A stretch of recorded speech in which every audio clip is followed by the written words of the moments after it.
वह एक आवारा टाइप का लड़का था। उसके सभी दोस्तों के बाप अमीर थे और उसके दोस्त रोजाना खूबसूरत और नई लड़कियों को बंगले पर ले आते थे और वह सब दोस्त मिलकर खूब मौज मस्ती करते थे।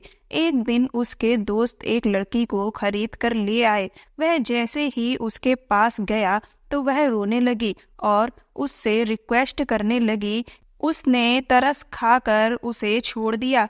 फिर एक दिन वो लड़की उसके बाप के साथ, उसका नाम आनंद है, उसके पिता एक बहुत बड़े बिजनेसमैन थे। जब वह 14 साल का था तब उसके माँ बाप अलग हो गए थे। उसके पापा देश से बाहर चले गए थे। पापा के जाने के बाद वह अपने चाचा के पास रहता था। उसके चाचा उस पर इतना ध्यान नहीं देते थे क्योंकि वह खुद भी हर समय अपने बिजनेस में लगे रहते थे। उसे अपने माँ बाप पर बहुत गुस्सा आता था। उन्होंने उसे यूं लावारिसों की तरह छोड़ दिया था, लेकिन उसके पापा हर समय उसके पास पैसे भेजते रहते थे। उसे किसी भी चीज की कोई कमी नहीं थी, लेकिन माँ बाप के प्यार की कमी थी और उसे उसकी बहुत जरूरत थी। उसे उनका प्यार चाहिए था, लेकिन दोनों अलग हो गए थे और अपनी अपनी जिंदगी में बिजी हो गए थे। पापा से अलग होने के बाद उसकी माँ ने तलाक लेकर दूसरी शादी कर ली थी। उन्हें भी उसकी कोई परवाह नहीं थी। पापा के बारे में उसे कुछ जानकारी नहीं थी कि उन्होंने दूसरे देश में जाकर शादी की या नहीं, लेकिन इसके पापा बहुत अय्याश किस्म के इंसान थे और इसीलिए उसकी माँ ने उन्हें तलाक दे दिया था, क्योंकि वो आए दिन अलग अलग लड़कियों के साथ देखे जाते थे।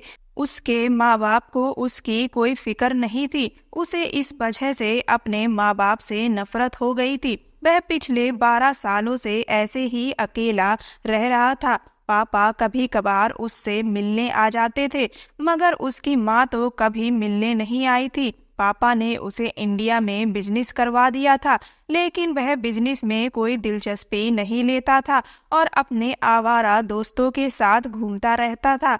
आज वह कमरे में बैठा सिगरेट के कस लगा रहा था। इतने में उसके मोबाइल पर कॉल आने लगे। उसने गहरी सांस ली और कॉल कट कर दी, क्योंकि जब उसका मूड ठीक नहीं होता था तो वह अपने पापा की कॉल नहीं उठाता था। ना जाने क्यों वह उसे कॉल करके नीचा दिखाना चाहते थे। उन्हें बस यही होता था कि वह उनका बेटा है। वह हमेशा उस पर हक जताकर बात करते थे, लेकिन हक जताकर कभी प्यार नहीं दिया था। वह उससे हमेशा दूर रहे। उसे हमेशा उनकी जरूरत महसूस हुई। उन्होंने कभी उससे प्यार ही नहीं किया। अगर उन्हें उससे प्यार होता तो उसके माता पिता आपस में समझौता कर लेते, क्योंकि बच्चे की खातिर तो माता पिता कुछ भी कर सकते हैं। उनका प्यार पाने के चक्कर में वह उनकी नफरत ले बैठा था। कुछ समय पहले ही वह अपने चाचा से अलग हो गया था और अपने अलग घर में रहता था। जब उसका जहाँ दिल होता था वहाँ चला जाता था। जब चाचा के घर था तो अपनी मर्जी से कहीं जा नहीं सकता था, मगर अब वह पूरी तरह से आजाद हो चुका था। उसने फिर से सिगरेट लगा ली और उसके कस भरने लगा। उसे याद था जब भी बचपन में उसके पापा सिगरेट पीते थे तो उसे बहुत बुरा लगता था कि उसके पापा सिगरेट क्यों पीते हैं, लेकिन अब तो सिगरेट उसका नशा बन चुकी थी और उसकी हरकतें अपने पापा जैसी ही हो गई थी। आवारा। अगले दिन 12 बजे के समय उसकी आंख खुली। उसे कुछ भी याद नहीं था। वह बाहर आया तो सामने उसके पापा के एक दोस्त बैठे हुए थे। उसने गुस्से में उनकी तरफ देखा, क्योंकि जब भी वह पापा से बात नहीं करता था तो पापा अपने दोस्त को उसके घर जरूर भेज देते थे ताकि वह उसकी खैर खैरियत पता कर सके। अंकल उसे कहने लगे, बेटा तुम्हें अपने पापा से इतनी नफरत क्यों है? वह तुमसे बात करना चाहते हैं, मगर तुम हो कि उनकी कोई बात सुनने को तैयार नहीं हो। वह कह रहे थे कि आजकल तुम बहुत ज्यादा बिगड़ गए हो। अगर तुमने यही हालत रखी तो वह तुम्हें कोई खर्चा नहीं देंगे। उनकी बात सुनकर वह लापरवाही से बोला, तो उनसे बोल देना मत दें मुझे खर्चा। मैं कौन सा पहले भी उनसे मांग रहा था कि मुझे खर्चा दें। अगर वह नहीं देंगे तो मेरा खर्चा मेरे दोस्त उठा लेंगे। अंकल हैरत से उसकी तरफ देखते हुए कहने लगे कि तुम पहले तो ऐसे नहीं थे, तुम तो अपने पापा की हर बात मानते थे। उनकी बात सुनकर उसने हंसते हुए कहा कि पापा भी तो पहले वाले नहीं रहे, मैं बदल गया तो इसमें हैरत की क्या बात है। पापा भी तो बदल गए हैं। मैं जो कुछ भी करता हूँ अपनी मर्जी से करता हूँ, मैं अपनी हरकतों से बाज नहीं आऊंगा। और अब आप यहाँ से जा सकते हैं और पापा को कह देना कि उनका बेटा मर गया है। अंकल उसे देखकर गुस्से से कहने लगे, अपने पापा का मुकाबला करोगे? उसने कहा, हाँ, मैं किसी का भी मुकाबला कर सकता हूँ, मुझे कोई रोक कर दिखाए। वह कहने लगे, अपने बाप के टुकड़ों पर पल कर तुम अपने बाप का मुकाबला करोगे? यह बात याद रखना कि तुम अपने बाप के बिना कुछ भी नहीं हो। उसने गुस्से में कहा कि हर बेटा ही अपने बाप के टुकड़ों पर पलता है, मैं कोई अनोखा नहीं हूँ, मुझे पालना उनका फर्ज था। अंकल बोले, तुम एक बिगड़ी हुई औलाद हो। यह कहकर अंकल चले गए, मगर उनकी किसी भी बात का असर उस पर नहीं हुआ था। थोड़ी देर बाद उसके दोस्त आ गए और कहने लगे कि वह आज रात उसके घर आएंगे। वह जानता था कि वह उसके घर क्यों आना चाहते हैं। उसने उसकी बात सुनकर ना में सिर हिला दिया, क्योंकि उसके दोस्त अक्सर उसके घर ही मौज मस्ती किया करते थे और इसी वजह से वह भी बिगड़ गया था, क्योंकि यहाँ पर कोई रोक टोक करने वाला नहीं था। पहले तो वो उन्हें इग्नोर कर देता था, फिर धीरे धीरे उसे भी उनके गलत कामों में मजा आने लगा और फिर धीरे धीरे वह भी बिगड़ता चला गया। उनके दोस्तों ने अपने साथ हर बुरे काम में उसे भी लगा लिया। उनके साथ रहकर वह बहुत खराब हो गया था, मगर अब वह कोई बिजनेस करने के बारे में सोच रहा था, क्योंकि अगर उसके पापा ने हाथ खींच लिया तो वह जो इतने ऐशो आराम कर रहा था वह नहीं कर पाता। यही सोचकर वह ऑफिस चला गया। आज वह पहली बार ऑफिस आया था। ऑफिस के सब लोग उसे हैरानी से देख रहे थे। इससे पहले पापा के दोस्त की जिद पर वह गया था। उसने गुस्से में जाकर सबको पहले ही दिन बता दिया था कि मैं उनका बॉस हूँ। रात के समय उसके घर में पार्टी थी, इसीलिए वो जल्दी घर आ गया। उसके सब दोस्त आ चुके थे। ड्राइंग रूम में एक लड़की भी बैठी हुई थी जो उसके दोस्त लेकर आए थे। वह लड़की उसे मुंह बनाकर देख रही थी। उसने गुस्से में कहा कि मुझे ऐसे क्यों देख रही हो? उसका दोस्त कहने लगा, क्या हो गया है, ऐसी बात क्यों कर रहे हो? वह वापस चली जाएगी। उसने गुस्से में कहा, जाती है तो चली जाए, मुझे इससे क्या करना है? उसके दोस्त उसे गुस्से में घूरने लगे। जिस तरह वह लड़की नखरे दिखाकर अपने शरीर का प्रदर्शन कर रही थी, उसे वह लड़की बिल्कुल नहीं भा रही थी। उसे तो उस पर गुस्सा आ रहा था। वह अपने कमरे की तरफ जाने लगा। उसके दोस्त ने उसे रोक लिया और कहने लगा, पागल हो, यह सब कुछ छोड़कर जा रहे हो? उसने कहा, मैं इतना नेक भी नहीं हूँ कि यह सब छोड़कर चला जाऊं, बस तुम लोग मेरे आने का इंतजार करो। यह कहकर वह अपने कमरे में चला गया। थोड़ी देर बाद फ्रेश होकर कमरे से बाहर आ गया। वहां पर उनके साथ ही बैठ गया। अगले दिन जब उसकी आंख खुली तो उसका सर दर्द से फट रहा था। उसने मोबाइल उठाकर टाइम देखा तो 8 बज रहे थे। उसे हैरत हुई कि वह इतनी जल्दी कैसे उठ गया। खैर, वह उठा, फ्रेश हुआ और ऑफिस के लिए तैयार हो गया। सारा दिन ऑफिस में गुजार कर रात को घर वापस आया और अपने दोस्त को कॉल की और उससे पूछा, आज नहीं आना है क्या? वह कहने लगे, अगर तुम कहते हो तो कोई लड़की ले आता हूँ। उसने उससे कहा, ठीक है, अभी आ जाओ। अब उसे अजीब सी लत लगती जा रही थी। बिना लड़की के तो अब उसका टाइम ही नहीं पास होता था। उसके पापा ने उसे अब कॉल करना छोड़ दिया था और चाचा भी हाल चाल नहीं पूछते थे। अब बिल्कुल ही उसे खुली आज़ादी मिल गई थी। हर समय उसके हाथ में सिगरेट होती, हर रोज लड़कियां उसके साथ शाम गुजारने आती। अब तो उसका यही रूटीन बन गया था। उसे किसी की कोई भी परवाह नहीं थी। उसे खुद ही मालूम नहीं होता था कि लड़कियां कहाँ से आती हैं। बस उसे इतना पता होता था कि उसके दोस्त उन्हें कहीं से खरीद कर लाते हैं और उन लड़कियों को पैसे वह देता था। समय यूं ही गुजरता जा रहा था। फिर एक दिन रात के समय वह लॉन में खड़ा सिगरेट पी रहा था। थोड़ी देर बाद उसे एहसास हुआ कि जैसे कोई उसके कमरे में है। वह लॉन से अपने कमरे की तरफ आया। सामने देखकर वह दंग रह गया। हैरत से उसकी आंखें खुली की खुली रह गईं। उसे बिल्कुल भी उम्मीद नहीं थी कि उसके पापा अचानक उसे बताए बगैर ही आ जाएंगे। वह उसे देखकर कहने लगे, यह घर का तुमने क्या हाल कर रखा है। उसने गुस्से में कहा कि आपको नजर नहीं आ रहा, घर का घर ही जैसा हाल कर रखा है।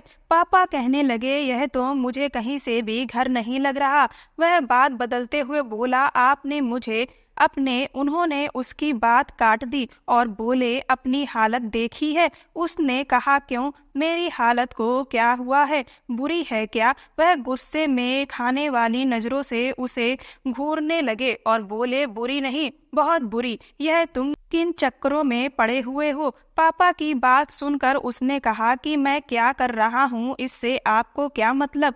आपकी मेहरबानी होगी कि आप यहाँ से चले जाएं। मुझे आपसे कोई बात नहीं करनी। उसने गुस्से से कहा तो वह कहने लगे, ठीक है, फिर यह समझो कि तुम्हारा बाप अब तुम्हारे लिए हमेशा के लिए मर गया है। मेरे पास मत आना। यह कहकर वह वहां से चले गए। उसने भी उन्हें नहीं रोका, क्योंकि जब भी वह उससे मिलने आते थे तो यही शब्द दोहरा कर वापस चले जाते थे। कभी उन्होंने उसे अपने सीने से नहीं लगाया था। उनके पास तो उसके लिए समय ही कहाँ था। उनके जाने के बाद उसने एक लंबा सा सिगरेट का कस लिया और फिर से लॉन में आ गया। ठंडी हवा चल रही थी। उसने गहरी सांस ली। इतने में उसके मोबाइल पर कॉल आने लगी। उसने मोबाइल की तरफ देखा। उसके दोस्त का नंबर जगमगा रहा था। उसके लबों पर मुस्कुराहट बिखर गई। वह नहीं जानता था वह इतना खुश क्यों हो गया।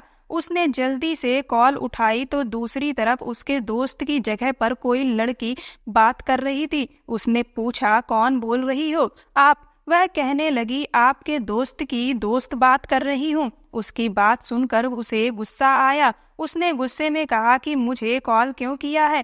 वह कहने लगी कि आपने मेरे दोस्त को क्यों बुरे कामों में लगा रखा है। खुद तो एक बिगड़े हुए इंसान हो, मेरे दोस्त को भी बिगाड़ रखा है। अगर आपके अंदर रत्ती भर भी शर्म है तो फिर मेरे दोस्त को इन कामों से दूर ही रखना। आपकी वजह से मेरा दोस्त मुझसे दूर होता जा रहा है।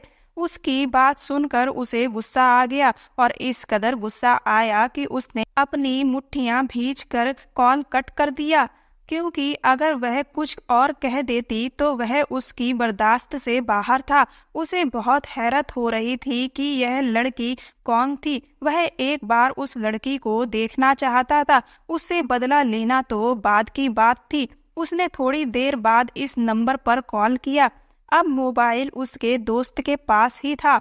उसने कहा कि एक लड़की ने इसी नंबर से मुझे फोन किया था और मेरी बेइज्जती की है। उसने कहा कि अगर तुम मुझसे दोस्ती रखना चाहते हो तो तुम्हें मेरा एक काम करना होगा।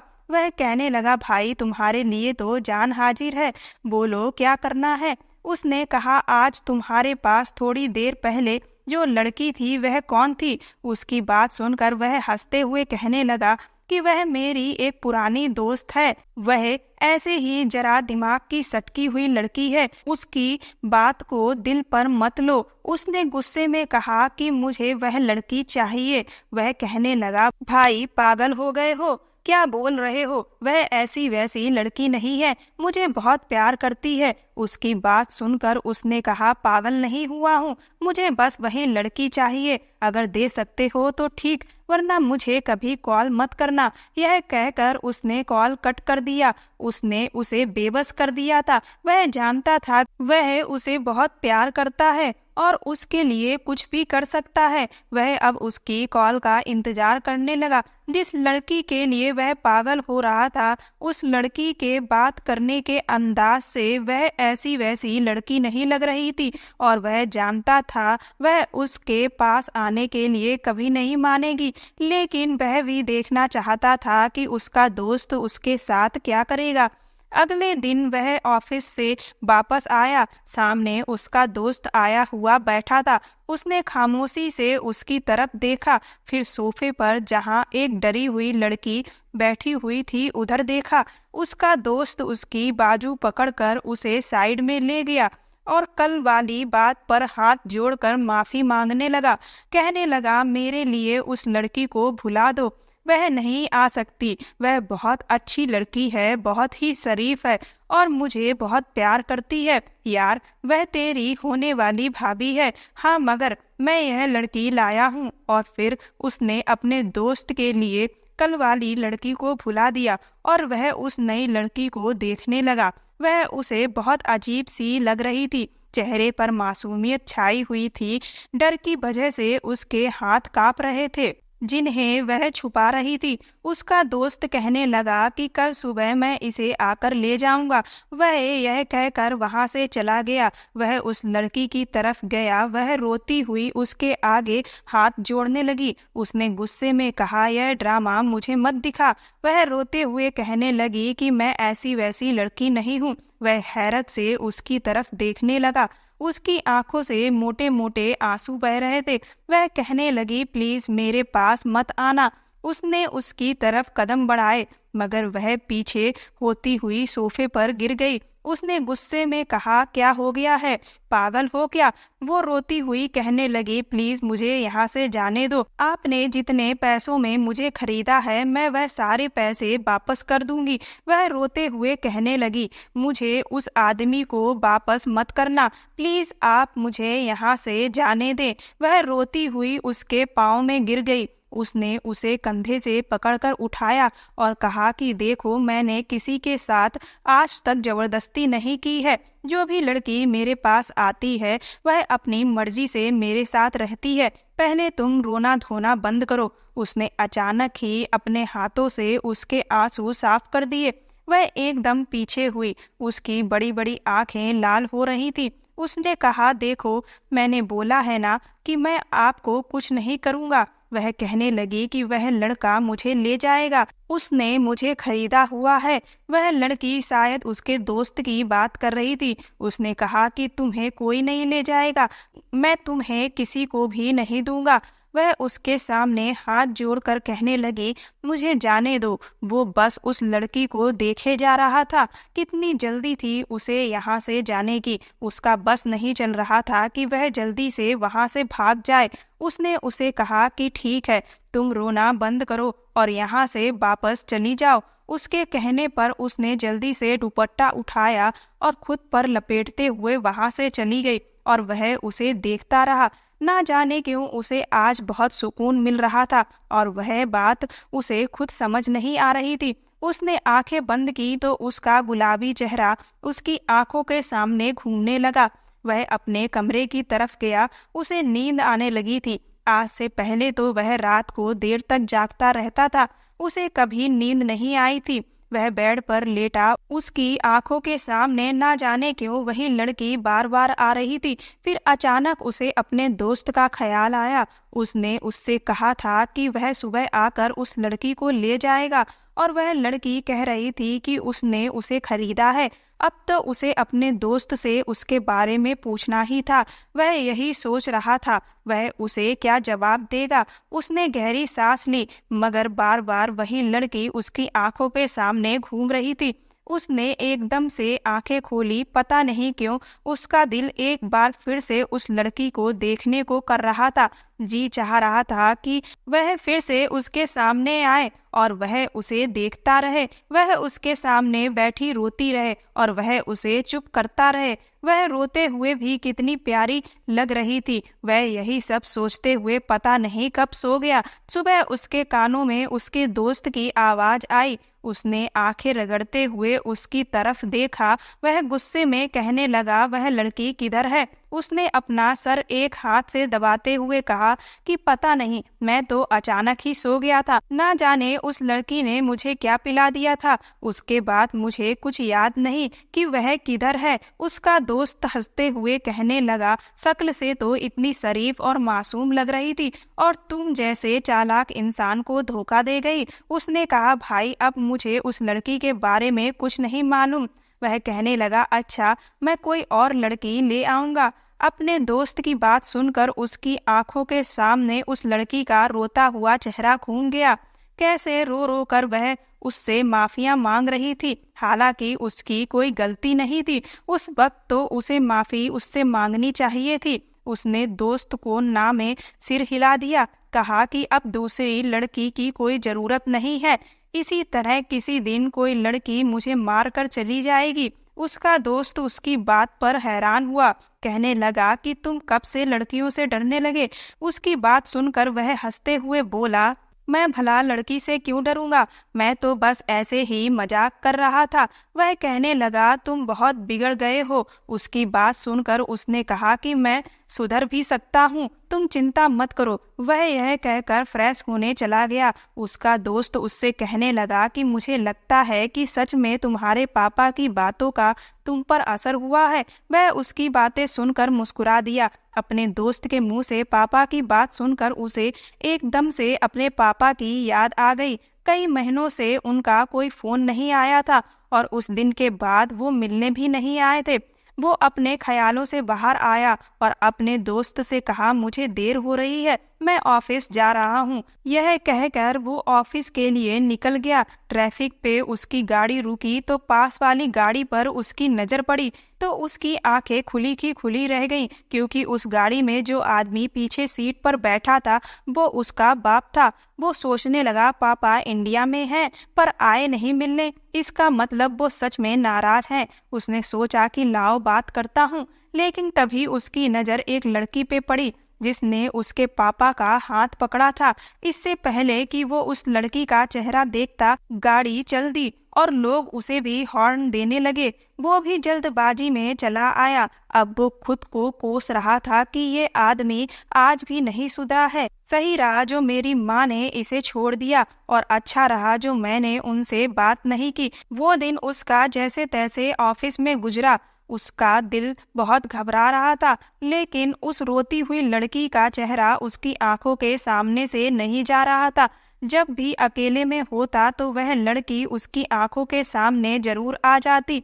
अब तो उसका मन करता कि वह उसके पास आ जाए और वह उसे देखता रहे। तंग आकर उसने अपने दोस्त को कॉल की। उसे कहा कि मुझे वह लड़की चाहिए जो भाग गई थी। वह कहने लगा, मैं उसे कहाँ से ढूंढ कर लाऊंगा। उसने कहा कि मुझे बस वही लड़की चाहिए। वह कहने लगा, पहले तो तुमने ऐसा नहीं किया, कभी एक लड़की के पीछे दीवाने नहीं हुए। खैर, मैं कोशिश करता हूँ कि वह लड़की मुझे फिर से मिल जाए। दिन ऐसे ही गुजरने लगे, लेकिन वह लड़की उसे नहीं मिल रही थी। उसका दोस्त किसी और लड़की की बात करता तो वह उससे झगड़ने लग जाता। उसने हर बुरा काम छोड़ दिया था, मगर शायद उसे उस लड़की से मोहब्बत हो गई थी। वह उस लड़की को भुला नहीं पा रहा था, लेकिन उस लड़की का कोई अता पता नहीं था। आखिर वह किधर चली गई थी। एक दिन वह शॉपिंग मॉल जा रहा था, तभी सामने होटल में उसे अपने पापा जाते हुए दिखे। आज उससे रहा नहीं गया। उसने सोचा कि वो आज उन्हें जी भर के सुनाएगा। वो उसे आवारा कह रहे थे, आज वो उन्हें आईना दिखाएगा। वो उस होटल में गया। उसने रिसेप्शन पे पूछा, मिस्टर वर्मा कौन से रूम में है? उसने कहा, वो अभी बिजी हैं, किसी से मिल नहीं सकते। उसने कहा, कितनी देर में मिलेंगे? उन्होंने कहा, 1 घंटे में। वो वहीं रिसेप्शन पर उनका इंतजार करने लगा। उसके अंदर गुस्सा भरा पड़ा था। 1 घंटा बीता, उसके बाद उसकी नजर सामने लिफ्ट पर पड़ी। उसके पापा एक लड़की के साथ बाहर निकले। वो गुस्से में उठा, लेकिन जैसे ही उसकी नजर उस लड़की पे पड़ी, उसके पसीने छूट गए। वो कोई और लड़की नहीं, बल्कि वही लड़की थी जिससे वो प्यार करता था। वो जल्दी से छुप गया। उसकी आंखों से आंसू बह रहे थे। उस लड़की ने उसके पापा को गले लगाया और वो चली गई। वो सोच भी नहीं सकता था कि वो लड़की उसके पापा के साथ उसे लगने लगा कि उसकी जिंदगी पूरी अंधेरे में डूब गई। उसने खुद को संभाला और जैसे तैसे घर पहुंचा। अब उसने ऑफिस जाना बंद कर दिया था, खाना पीना भी छोड़ दिया था। वो अब जीना नहीं चाहता था। वो दिन रात अपने पापा को कोसता कि इस आदमी की वजह से मेरी जिंदगी की सारी खुशियां मुझसे दूर हो गई। पहले माँ और अब मेरा प्यार भी उस आदमी ने खा लिया। कितना गिरा हुआ इंसान है, अपनी उम्र से कितनी छोटी छोटी लड़कियों के साथ। यह सब सोचते सोचते उसका गुस्सा इतना बढ़ गया कि उसने सामने रखी दारू की 4-5 बोतलें अपने सर पर फोड़ ली और चक्कर खाकर हॉल में ही गिर गया। उसका सर फट गया था, खून बह रहा था। नौकर ने जैसे ही शोर सुना तो दौड़ा आया। सामने खून से लथपथ आनंद को देख के उसके हाथ पैर ढीले हो गए। उसने तुरंत उसके दोस्त को फोन लगाया। उसके दोस्त उसे जल्द से जल्द हॉस्पिटल ले गए। वहां उसकी पट्टी की गई। उसके 2 टाके भी आए थे। पट्टी हो जाने के बाद दवा लेकर वो घर आने के लिए लिफ्ट से नीचे जा रहा था। वो जैसे ही नीचे पहुंचा तो उसकी नजर उसके पापा पे पड़ती है। उनके साथ वही लड़की होती है। वो साइड में छुप जाता है। उसके पापा उस लड़की के साथ लिफ्ट से ऊपर आ जाते हैं। अब तो उसके गुस्से की इंतहा नहीं थी। वो सोच रहा था कि पापा ने इस लड़की के साथ ऐसा क्या किया जो उन्हें इस हॉस्पिटल में लाना पड़ा। वो तुरंत जीने से ऊपर गया। उसने इधर उधर देखा तो पापा नहीं दिखे। तभी उसकी नज़र सामने एक डॉक्टर के कैबिन पे पड़ी। उसके पापा उसी में जा रहे थे। वो भी दौड़ता हुआ गया। बाहर खड़े पियून ने उसे रोका, लेकिन गुस्से में उसने उसकी एक ना सुनी और वो अंदर घुस गया। जैसे ही वो अंदर घुसा, सामने का नजारा देख उसके पैरों की जमीन खिसक गई। उसके पापा उस लड़की के सामने शर्ट उतार कर खड़े थे।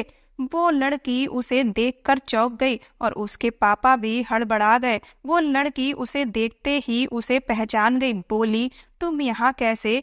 आनंद कुछ बोलता उससे पहले उसकी नज़र सामने की दीवार पर पड़ी, जिस पे एक तस्वीर लगी थी जो उस लड़की की ही थी और उस तस्वीर पे लिखा था डॉक्टर नेहा। अब उसे कुछ भी समझ नहीं आ रहा था। उसने अपने गुस्से को कंट्रोल किया और बोला, ये मेरे पापा हैं, मैंने इनको यहाँ देखा था इसलिए आ गया। क्या हुआ है इन्हें? उसके पापा ने उसे गले लगा लिया। बोले, अच्छा लगा तुम्हें, मेरी फिक्र है यह देखकर। उस लड़की ने कहा, चिंता की कोई बात नहीं है, मैं इनकी डॉक्टर हूँ। इन्हें बीपी और शुगर की प्रॉब्लम है, इसीलिए रूटीन चेकअप करना पड़ता है। कभी ये हॉस्पिटल आ जाते हैं तो कभी जब सर के पास आने का टाइम नहीं होता तो मैं खुद उनके पास जाकर उनके टेस्ट कर लेती हूँ। तभी उसके पापा बोले, बेटा तुम्हें ये चोट कैसे लगी? उसने झूठ बोल दिया कि सीढ़ियों से गिर गया था। उसके दोस्त उसे ढूंढ रहे थे। उसके फोन पर उनका कई बार कॉल आ चुका था। वो वहां से चला आता है। वह लड़की एक डॉक्टर थी और वो उसको लेके ना जाने क्या क्या सोच रहा था, पर वो जो सोच रहा था वो सच नहीं था। ये जानकर उसे बहुत खुशी हुई, जैसे किसी ने उसे उसकी जिंदगी लौटा दी हो। वो दिन तो उसने नेहा को याद करके जैसे तैसे काटा। अगले दिन वो फिर उसके हॉस्पिटल गया। वह बाहर की तरफ देख रही थी। उसने उसे बुलाया। उसने मुड़कर उसकी तरफ देखा और अपनी आंखों से आंसू साफ करने लगी। उसने कहा कि मैंने आपको बहुत तलाश किया। मैं आपसे इश्क कर बैठा हूँ। पता नहीं कब वह पहली मुलाकात मोहब्बत में बदल गई। उसकी बात सुनकर वह हैरान होकर उसकी तरफ देखने लगी। फिर थोड़ी देर बाद बोली कि मैं आपका एहसान कभी नहीं भूल सकती। फिर वह उसे अपने बारे में बताने लगी। उसके माँ बाप इस दुनिया में नहीं है और वह अपने चाचा के पास रहती है। वह पढ़ रही थी, मगर उसके चाचा नशेड़ी और जुआरी थे। पहले तो सब ठीक था, मगर एक दिन पैसों की खातिर उन्होंने उसे अपने दोस्त को बेच दिया। मैं बहुत डर गई थी। जब आपने मुझे छोड़ा तो मैं वहां से निकल आई और सीधा अपनी एक सहेली के घर गई थी। उसकी फैमिली बहुत अच्छी थी। उन्होंने मेरा बहुत ख्याल रखा, मेरी पढ़ाई को पूरा करवाया। मैं एक डॉक्टर बनी। लेकिन जानते हैं, मैं इन सब का जिम्मेदार आपको समझती हूँ। अगर आज मैं यहाँ हूँ तो बस आपकी वजह से हूँ। उसने कहा, तो फिर मुझसे शादी कर लो, मेरे एहसान का बदला चुका दो, मैं तुम्हारे बिना नहीं रह सकता। उस लड़की ने ना में सिर हिला दिया और कहने लगी, आप अच्छे इंसान नहीं हैं, अपने माँ बाप के साथ नहीं रहते, आपको तो रोज एक नई लड़की चाहिए। आपके साथ शादी करके मैं अपनी जिंदगी नरक नहीं बना सकती। उसके बाद वह कहने लगा कि मैं बुरा था, पर अब नहीं हूँ। मैंने सारे गलत काम करने भी छोड़ दिए हैं और मुझे सही राह पर लाने वाली भी सिर्फ तुम ही हो। तुमसे पहली मुलाकात के बाद मैंने अपने सारे गलत काम छोड़ दिए। जिस तरह तुम अच्छे करियर की बजाय मुझे समझती हो, इसी तरह अपने आप को अच्छा इंसान बनने के लिए बजाय मैं तुम्हें समझता हूँ। मैं बहुत छोटा था तब मेरे माँ बाप अलग हो गए थे, माँ ने भी छोड़ दिया था और उन्होंने दूसरी शादी कर ली थी। मैं अकेला हो गया था, मुझे कोई कुछ कहने वाला नहीं था, गलत सही सिखाने वाला नहीं था। जहाँ दोस्त ले जाते चला जाता, पापा पैसे भेज देते थे, पैसे की भी कोई कमी नहीं थी, खुद भी अय्यासी करता था और अपने दोस्तों को भी करवाता था। इसीलिए मैं बिगड़ गया था। मगर जिस रात तुम मेरे पास आई, मुझे बहुत अजीब लगा था। तुम्हारी आंखों में आंसू देखकर, तुम्हें रोता हुआ देखकर मुझे कुछ हुआ था। मैं इतना रहमदिल नहीं था जो कि तुम्हें छोड़ देता, मगर पता नहीं क्यों तुम्हारे आंसुओं ने मुझे मजबूर कर दिया था। वह मेरी तरफ देखे जा रही थी, शायद उसे विश्वास नहीं आ रहा था कि सच में मैं बदल चुका हूँ। उसने गहरी सांस लेकर उसकी तरफ देखा, उसके कदमों में बैठ गया और उसे यकीन दिलाया कि वह भी अब एक अच्छा इंसान बनकर उसके साथ जिंदगी गुजारना चाहता है। और शायद उसे भी उसकी मोहब्बत पर यकीन हो गया था। उसने मुस्कुराते हुए कहा कि मैं एक शर्त पर तुम्हें माफ कर सकती हूँ। उसने कहा, क्या? तो वो बोली कि तुम अपने पापा को माफ कर दो। उसने कहा, ये तुम क्या कह रही हो, वो अच्छे इंसान नहीं है। उसने कहा, अच्छे इंसान तो तुम भी नहीं थे, तुमने खुद को सुधारा। वो भी कई साल पहले अपने सारे बुरे काम भूल चुके हैं। वो तुमसे बहुत प्यार करते हैं, ना जाने कितनियों बार मेरे सामने तुम्हें याद करके रोए हैं। उन्होंने तुम्हें समझाने की कोशिश भी की कि वो तुम्हें बहुत प्यार करते हैं, पर तुम्हारी नफरत के आगे तुम्हें उनका प्यार दिखा ही नहीं। वो अब बीमार रहते हैं। सारी जिंदगी तुम उनसे और वो तुमसे दूर रहे। अब कम से कम बची हुई जिंदगी तो तुम उन्हें उनकी तुम्हारे साथ बिताने दो। अगर तुम उन्हें माफ करोगे तो ही मैं हाँ करूँगी। उसने हाँ में सिर हिला दिया। वह जब पापा को घर लेकर आया तो उन्हें उस लड़की के बारे में बताया। वह भी शादी के लिए मान गए, क्योंकि वो नेहा को पहले से जानते थे। उनका मानना था कि उससे अच्छी लड़की उनके बेटे को मिल ही नहीं सकती। वह बहुत खुश हुआ। जल्द ही उसकी शादी हो गई और सुहाग रात को जब वह अपनी पत्नी के कमरे में जा रहा था तो उसके दिल की धड़कनें ऐसे धड़क रही थी जैसे वह पहली बार किसी लड़की से मिलने जा रहा हो। हालांकि इससे पहले उसकी कई रातें ऐसी हुई थी कि वह किसी न किसी लड़की की बाहों में सोया था, लेकिन ऐसा लग रहा था कि जैसे आज उसकी जिंदगी में उजाला हुआ हो। वह बिल्कुल भी पहले वाला इंसान नहीं रहा था और फिर जो सुकून उसे अपनी पत्नी की बाहों में मिला, वह आज तक उसे किसी लड़की की बाहों में नहीं मिला था। वह मन ही मन सोच रहा था कि एक अच्छा इंसान बहुत से लोगों को अच्छा बना देता है। उस लड़की की एक मुलाकात ने ही एक बिगड़े हुए लड़के को सुधार दिया था और आज उसकी वजह से उसके दोस्त भी सुधर गए थे। उसके दोस्त ने भी उस लड़की से शादी कर ली थी जिसने फोन करके उससे बुरी बातें की थी। वह लड़की भी उसकी बहुत एहसानमंद है, क्योंकि उसकी वजह से उसे उसका प्यार मिल गया था। आज वह अपनी पत्नी और अपने पापा के साथ हंसी खुशी जिंदगी गुजार रहा है। दोस्तों, बुरे लोगों की संगतों में रहने से अक्सर लोग बुरी संगतों का शिकार हो जाते हैं। कोशिश करें कि आपकी संगत अच्छे लोगों के साथ हो। कहानी पसंद आई हो तो चैनल को सब्सक्राइब कर दें, वीडियो को लाइक कर दें और ज़्यादा से ज़्यादा शेयर कर दें। धन्यवाद।